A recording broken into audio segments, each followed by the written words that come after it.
Hi guys, this is Vitaly with AFT Dispatch and A2C Logistics, and in today's video, I'd like to speak with you about Florida's produce season. But first, roll the intro.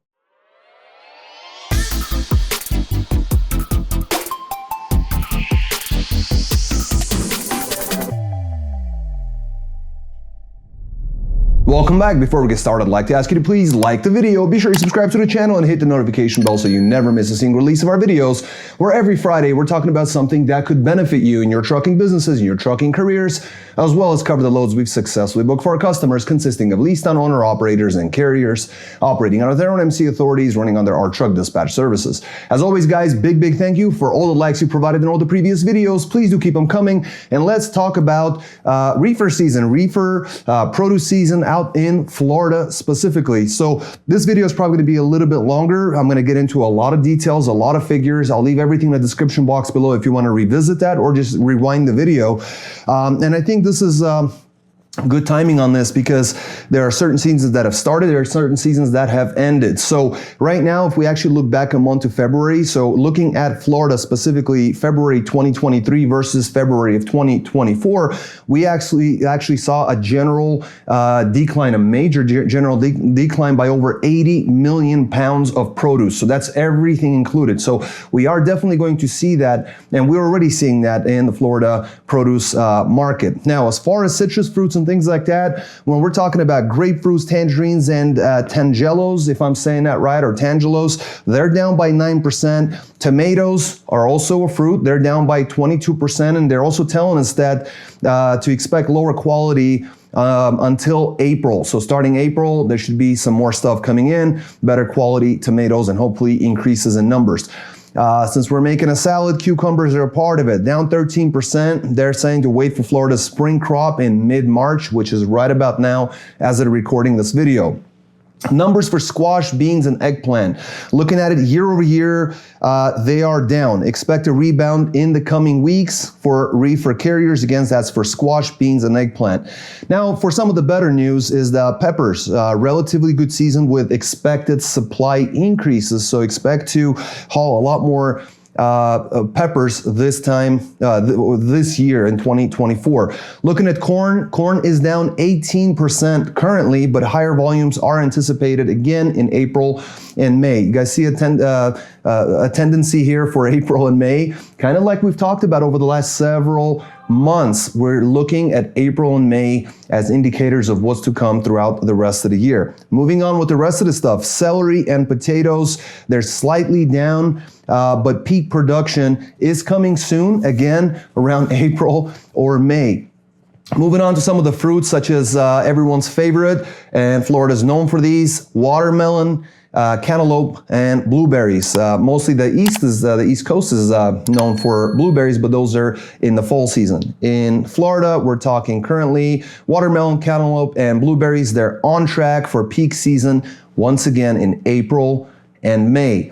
Moving forward, increases from lettuce, cabbage, and strawberries that we saw, those seasons end by mid-March as of right about now. So whatever numbers we saw spike up because of that produce, we're going to see declines on that end, and the general numbers will normalize. Now, you may have noticed that towards the beginning of the video, I mentioned citrus and all sorts of different citrus fruits, but did not touch on oranges. And that's on purpose because oranges were not in that category. Oranges are up by quite a bit. Their production is expected to be up by 25% from last year. Now, don't get too excited. The oranges unfortunately are smaller in size, which is requiring more oranges to fill a box. And so we're probably going to come down. So the numbers are expected to be higher, but in terms of utilization, we're probably going to be pretty close to last year's figures. So it's good, but not great. Now, the next thing that's really important to remember is a type of oranges, non-Valencia oranges. Those of you guys who know the difference, who haul this freight, who haul oranges, non-Valencia oranges, as well as the grapefruits mentioned earlier, they're pretty much all harvested. I mean, over 90% of the grapefruits by now are probably harvested. Now, the Valencia oranges, they're just beginning their harvest season, so that's going to be the majority of what you're going to be hauling. Now, Guys, rates are expected to rise as domestic produce becomes more available. That makes sense. But with all these rains and snow and all this other stuff, all this bad weather, it is definitely having an effect on Florida, right? The success of this season hinges on improvements in volume by April, especially with last year's difficulties. What they're saying is to expect lower yields and volumes compared to last year due to weather for this year. And also, I remind you, as we've talked about in just recent videos, California production for their produce is also a major concern. So this video is primarily, I understand, is for reefer carriers, but do rewind this video, look through the description box, whatever you got to do, but be prepared for changes in the market and take advantage of some of the commodities that are going to be coming up that are going to give you the opportunity to go in for really good money, and that's going to be the commodity you're going to be moving out of there with. Our dispatchers know what they're doing, so they're going to be taking advantage of this as well. And you guys, if you have any questions or comments, any concerns, anything that I might have missed on this, please leave them in the comment section below. If you haven't done so, please smash the like button, subscribe to the channel. I'm going to switch over the camera. We're going to look over the loads that we booked for our customers, and I'll see you guys in just a moment. Welcome back. Let's take a look at some of these loads. Guys, this week we have a clear and visible decrease in rates across the board for vans, reefers, and flatbeds. Now, while at the moment vans are certainly leading the pack, reefers and flatbeds will be entering the picture here in the coming weeks and months into the warmer months of the season and into the summer. And flatbeds are going to basically see a lot more new housing starts, general construction warms up with the weather as well, and reefers are going to benefit from everything that we've talked about regarding the reefer season, produce season starting up in different parts of the country.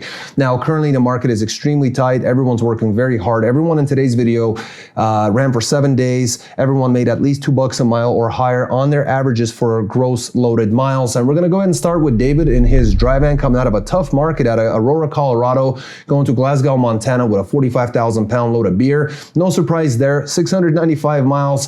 But what is surprising is they booked him at $19.50, getting him $281 a loaded mile coming out of Aurora, Colorado. Now, you might say they're going to Montana. Well, they then headed out to Ross, North Dakota, took a load to Maysville, North Dakota. It's a 44,000 pound load of agricultural products, 279 loaded miles, booked out at 675, got them 242 a loaded mile, and finished off with Buxton, North Dakota, going to White City, Oregon. A ton of miles. It is a heavier load again, 45,000 pound load of beans, 1,714 loaded miles, booked it at $4,600. A ton of miles booked at 268 a loaded mile, and that's what makes a difference.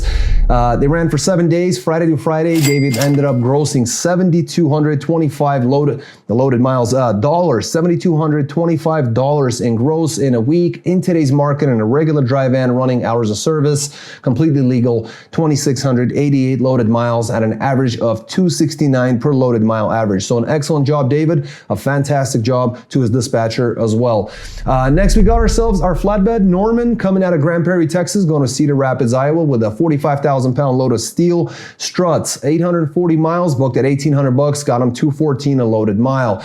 Next, he took a load out of Morrison, Illinois to Marshalltown, Iowa with a 33.5 load of garden products, mulch, soil, pots, things like that. 164 miles, booked at $900, got him an easy $549 a loaded mile. Then Ames, Iowa to Fort Wayne, Indiana with a 46.5 load of plastic resins, 495 miles, booked at $1,000, got him $202 a loaded mile. Finished off at a Fort Wayne, Indiana, zero deadhead coming out to Farmers Branch, Texas with a 46.5 load of iron and steel channels that did require tarps and chains. They had on a board, took on the load, 997 miles, booked at $2,600, got him $261 a loaded mile there. An excellent job, Norman. Friday to Friday, grossed $6,300, ended up in a good market for flatbed, 2,496 loaded miles at an average of $252 per loaded mile average, and only deadheaded 140 miles during the entire stretch of his run. An excellent job, sir. Excellent job. Next, we got a dry van.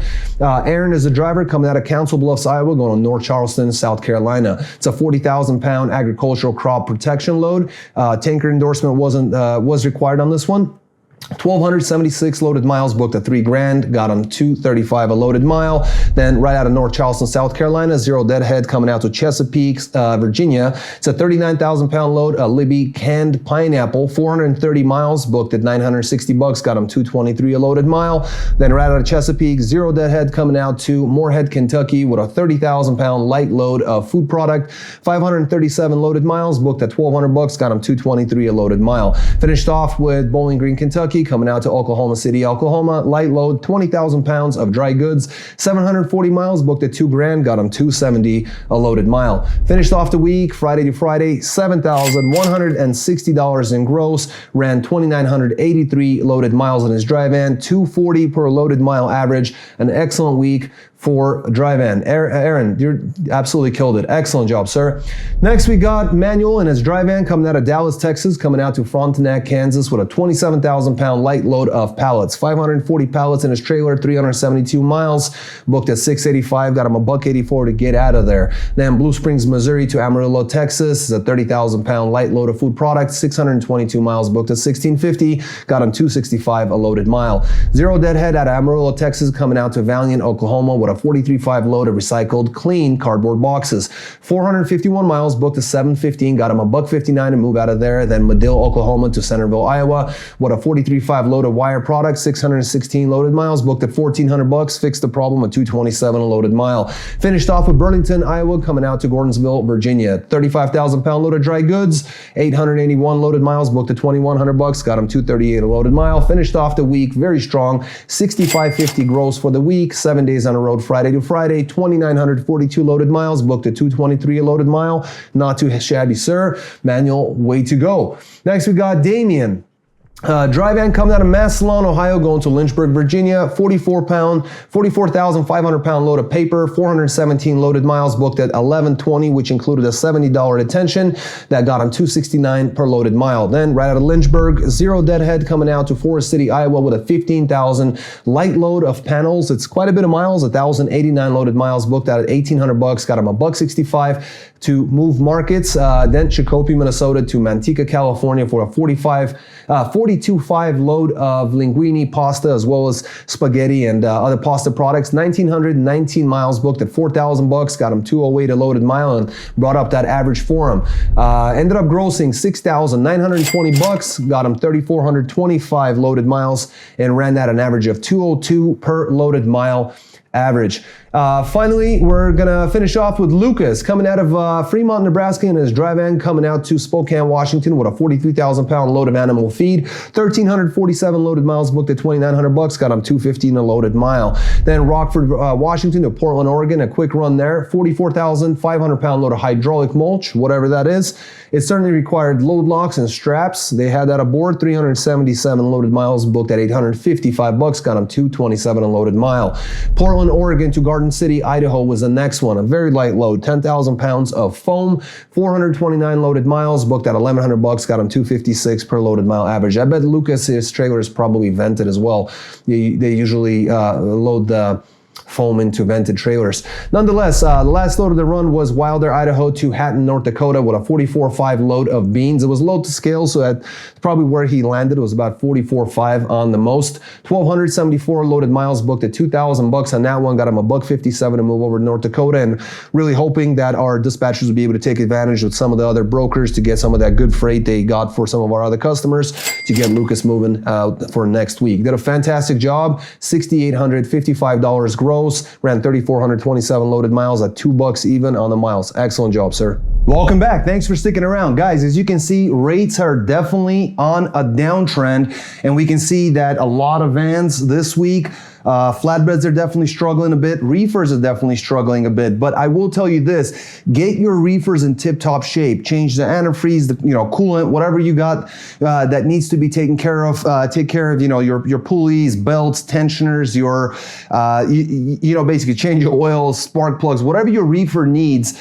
Get it in tip-top shape. We're getting into the new season. Reefers are going to start seeing more freight coming in from California, from Florida, from some of the other states, and we're going to be taking advantage of that. And as the temperatures start increasing, you're going to want to make sure that your reefers are in good shape so they can haul ice cream if you're willing to do that, if your trailer can handle it. Other types of refrigerated goods that are going to be running at 0 degrees, -10, -15, and possibly lower. You want to make sure that you don't run into any sort of liability problems with bad product, things like that upon delivery. And leave the dispatching to us. We'll make sure if your equipment can handle it, if you're open to such loads, if you're open to running and basically getting the very best the market has to offer during all market conditions. Right now, the market's not doing good, and like I said, it's declining. Our guys, despite it all, are still able to pull out this sort of money for our customers. So if you'd like to learn more about our services, it's super easy. Just call or text us at 801-448-6363. You can also get a lot of information on our website at aftdispatch.com and simply fill out the forms at the top of the page, whether you're a carrier or a leased owner operator. We do work with both types of truckers. So get in touch with us, get some more information, and if you're not getting these types of loads, we certainly would love to hear from you. We'd love to be able to help you out. 801-448-6363. Call or text or go to our website at aftdispatch.com. And until next week, guys, stay healthy, be wealthy. Take care.